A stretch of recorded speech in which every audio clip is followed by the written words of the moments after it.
Hello बच्चों, let's read the question. Question says consider the ellipse x square upon 4 plus y square upon 3 equal to 1. Let h alpha comma 0 alpha lie between 0 to 2 be a point. A straight line drawn through h parallel to y axis crosses the ellipse in and its auxiliary circle at the point E and F respectively in the first quadrant. Tangent to the ellipse at the point E intersect the positive x-axis at the point Z. Then suppose the straight line joining F and origin make an angle phi with the positive x-axis. First part में हमें दिया हुआ है अगर if phi equal to pi by 4 then find the area of triangle FGH and if phi equal to pi by 12 then find the area of triangle FCH. Solve करते हैं बच्चों question को. इस क्वेश्चन के लिए जो की कॉन्सेप्ट है वो देख लेते हैं यहाँ पे. की कॉन्सेप्ट में अगर हम बात करें तो लेट यहाँ पर हमारे पास क्या है इक्वेशन ऑफ इलिप्स हम ले रहे हैं x square upon a square plus y square upon b square equal to 1. तो यहाँ पर इसका जो इक्वेशन ऑफ ऑक्सिलरी सर्कल होगा, ऑक्सिलरी सर्कल जो है उसका इक्वेशन होता है x square plus y square equal to a square. और इक्वेशन ऑफ टेंजेंट जो है इस इलिप्स के लिए क्या होता है, इक्वेशन ऑफ टेंजेंट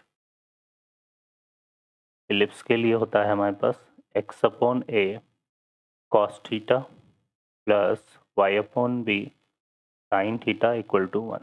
यहाँ पर जो थीटा है वो क्या है, एसेंट्रिक एंगल है, एसेंट्रिक एंगल. ठीक है बच्चों, तो सॉल्व करते हैं इसको. देखिए यहाँ पे इस क्वेश्चन में हमें इक्वेशन ऑफ इलिप्स गिवन है x square upon 4 plus y square upon 3 equal to 1. ठीक है, और एक पॉइंट हमें दे रखा है यहाँ पे एच अल्फा कॉमा 0. ठीक है, अल्फा के लिए बोला हुआ है कि कैसे लाई कर रहा है 0 से 2 के बीच में. अब फर्दर देखें यहाँ पर इस क्वेश्चन में अगर हम देखें तो इलिप्स तो हमने ये ड्रॉ कर दिया इस तरह से. ठीक है, ये हमने क्या ले लिया, इसके एक्सेस ले लिए. और ऑक्सिलरी सर्कल क्या होता है, इसका जो मेजर एक्सेस है उसको डायामीटर कंसीडर करके जो सर्कल हम ड्रॉ करते हैं उसको ऑक्सिलरी सर्कल बोलते हैं. तो ये इसका क्या हो गया, ऑक्सिलरी सर्कल. ठीक है बच्चों, तो ये इसका ऑक्सिलरी सर्कल हो गया. अब यहाँ से इसका ए स्क्वायर की वैल्यू यहाँ पर कितनी है, 4 है, और बी स्क्वायर की वैल्यू 3 है. तो ऑक्सिलरी सर्कल का जो इक्वेशन है वो तो क्या हो जाएगा, यहाँ से x square plus y square equal to a square होता है तो 4 आ जाएगा. ठीक है, अब यहाँ से क्वेश्चन में देखो फर्दर क्या बोला हुआ है. क्वेश्चन में बोला हुआ है कि हम क्या कर रहे हैं यहाँ पे, we draw a straight line parallel to y axis through h, है ना. एच पॉइंट जो है अल्फा कोमा 0 है और अल्फा के लिए इसने बोला हुआ है कि 0 से 2 लाई कर रहा है. 2 क्या है यहाँ पर, अगर देखो ए स्क्वायर की वैल्यू 4 है तो ये पॉइंट हमारा क्या होगा 2,0 होगा. इस तरफ क्या होगा -2,0 होगा और ये पॉइंट क्या होगा 0,0. तो 0 अल्फा 0 से 2 के बीच में लाई कर रहा है तो यहाँ कहीं लाई करेगा, है ना. तो इस पर हमने वाई एक्सिस के पैरेलल एक स्ट्रेट लाइन ड्रॉ कर दी. ये स्ट्रेट लाइन ऑक्सिलरी सर्कल को तो एफ पे मीट कर रही है और इलिप्स को मीट कर रही है ई पॉइंट पर. ठीक है, फर्दर क्वेश्चन में बोला हुआ है कि इस ई से हमने एक टेंजेंट ड्रॉ करी इसकी. तो ये हमने इसकी एक टेंजेंट ड्रॉ कर दी ई पर जो कि इसको मीट कर रही कहाँ पे, जी पर. ठीक है, ये है. अब देखिए यहाँ पे अगर हम बात करें ई के कोऑर्डिनेट की तो ई के कोऑर्डिनेट हमारे पास क्या होते हैं, जो स्टैंडर्ड इलिप्स होता है उसके लिए होते हैं A cos theta comma B sine theta. और यहाँ पर इसने क्या बोला हुआ है कि ओरिजिन को एफ से ज्वाइन करने वाली लाइन है वो फाई एंगल फॉर्म कर रही है विद पॉजिटिव एक्स एक्सिस. तो ये जो लाइन है ये यहाँ पर विद एक्स एक्सिस कितना एंगल फॉर्म कर रही है, फाई. तो ये फाई क्या है यहाँ पे, इसका एसेंट्रिक एंगल है.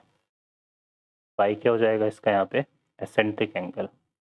तो यहाँ पर इसके जो कोऑर्डिनेट हैं ई के वो हो जाएंगे, ए की वैल्यू यहाँ से 2 आएगी तो ये आएगा 2 cos फाई कॉमा बी की वैल्यू √3 आएगी तो √3 sin फाई.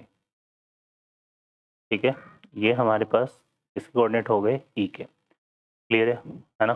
और एफ के कोऑर्डिनेट की बात करें तो एफ कहाँ लाई कर रहा है, ऑक्सिलरी सर्कल पर। तो ऑक्सिलरी सर्कल पर लाई कर रहा है तो इसके इक्वेशन हो जाएंगे इसके कोऑर्डिनेट हो जाएंगे 2 cos फाइव और 2 sin फाइव। ठीक है, ये सर्कल के पैरामेट्रिक कोऑर्डिनेट होते हैं। क्लियर है, तो ये एफ के कोऑर्डिनेट आ जाएंगे। अब एफ के कोऑर्डिनेट अगर ये हैं और ये हमने वाई एक्सिस के पैरेलल ड्रॉ किया है तो एच, ये पॉइंट हमारा क्या है, एच है। एच के कोऑर्डिनेट अल्फा कॉमा 0 है, तो अल्फा की वैल्यू 2 cos फाइव होगी, क्योंकि जो ई और एफ का एक्स कोऑर्डिनेट है वही एच का होगा। तो एच के कोऑर्डिनेट क्या हो जाएंगे हमारे पास, 2 cos five 2 cos five comma 0।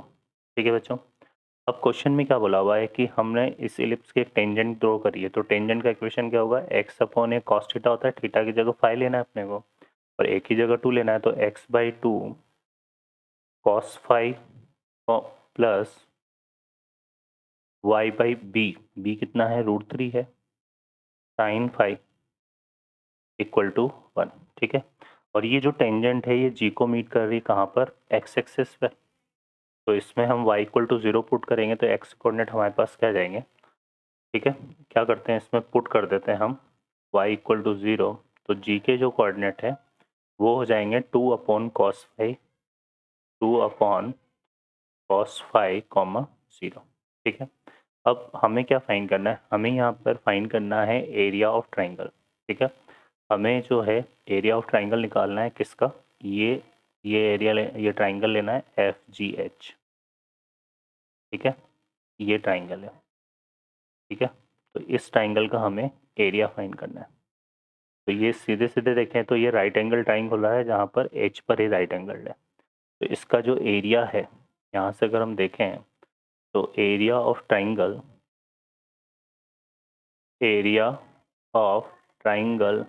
F G H, ये क्या हो जाएगा, half into base into height.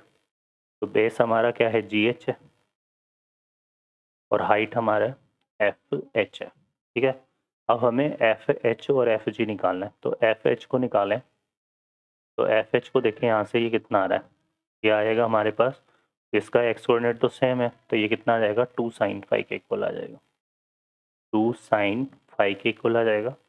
और अगर हम जी एच निकालें तो जी एच हमारे पास एच कोऑर्डिनेट ये हैं और जी के कोऑर्डिनेट ये हैं, तो हमारे पास ये आ जाएगा, जी एच हमारे पास आ जाएगा 2 upon cos five minus 2 cos five. ठीक है, ये जी एच आ जाएगा और इनको यहाँ पुट करेंगे तो एरिया आ जाएगा। अब क्वेश्चन हमसे क्या बोल रहा है कि फर्स्ट पार्ट में ये बोल रहा है पाई इक्वल टू, अगर हम क्या लें 5/4, तो हमें क्या फाइंड करना है यहाँ पे, area of triangle F C H. तो 5 इक्वल टू π/4 लेते हैं तो एफ एच हमारा कितना जाएगा, 2 sin π/4। sin π/4 की वैल्यू होगी 1/√2, तो 2 इंटू ये कितना आएगा, 2/√2, तो इक्वल टू कितना हो गया ये, √2 है ना। और जी एच की वैल्यू हम निकालें यहाँ से तो ये आएगा 2 अपॉन कॉस π/4। कॉस π/4 की वैल्यू कितनी हो गई, 1/√2, तो ये कितना बनेगा, 2√2।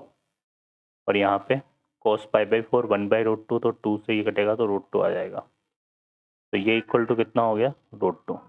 ठीक है, तो यहाँ से हमारे पास आ जाएगा इस वाले केस में area of triangle F G H, half into base into height, दोनों √2 ही आ रहा है हमारे पास, तो √2 इंटू √2, √2 इंटू √2 कितना हो गया, 2, तो ये बनेगा 2/2 और तो ये आ जाएगा 1।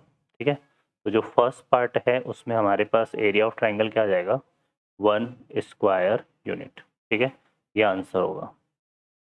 ये आंसर आ गया किसका, फर्स्ट पार्ट का। अब हम लेते हैं सेकंड पार्ट। सेकंड पार्ट में हमने 5/5 की वैल्यू क्या गिवन है, 5/12 है ना।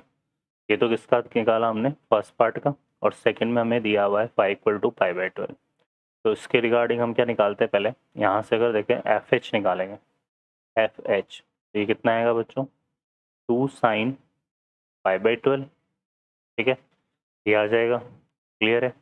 और ये तो आ गया 2 sin π/12, और जी एच को अगर हम निकालें तो ये आएगा 2 upon cos π/12 minus 2 sin π/12। Sorry 2 cos pi by 12। इसमें से अगर हम 2 cos पाई बाई 12 को कॉमन ले लें तो यहाँ पे आएगा 2 cos पाई बाई 12 कॉमन, और ये कितना हो जाएगा 2 अपॉन कितना जाएगा cos स्क्वायर, तो ये 2 तो हमने कॉमन ले लिया, तो ये आएगा sec square pi by 12 minus 1। ठीक है, क्लियर है। तो ये हमारे पास आ रहा है।